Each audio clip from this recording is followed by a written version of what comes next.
biofuels is not going to be the silver bullet. We need silver buckshot, and that means that we need many solutions, right? We need people to conserve, to drive smaller cars that have higher fuel efficiency standards. We need batteries. We'd like to have plug-in hybrid electrics or plug-in electrics even. That would work. That would work very well for the light cars. It's not going to work very well for trucks, and we're certainly not going to have battery-operated airplanes anytime in the near future.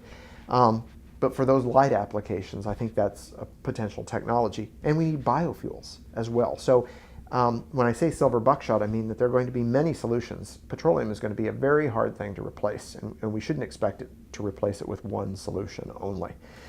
Number two, we are starting to develop cellulosic biofuels. And cellulosic biofuels will use waste.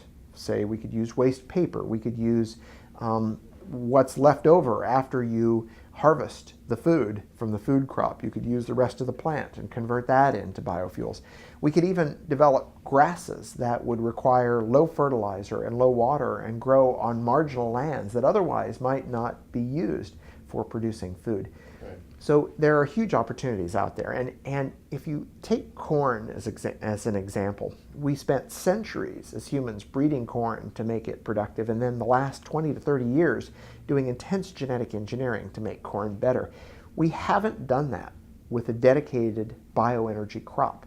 And when we do that, we can do for that bioenergy crop what has been done for corn, over the centuries. If you look at the precursor to corn, it doesn't resemble corn at all. It doesn't even appear to have kernels on it. And now we have this corn, where we're getting, 5 ears per plant and big ears, right, with lots of starch in them. So I'm confident that we can have food and fuels, and that this will be overall better for the environment. We can't replace food with fuels. We have to have food in the world, and particularly for people in the developing world who can't afford food the way it is.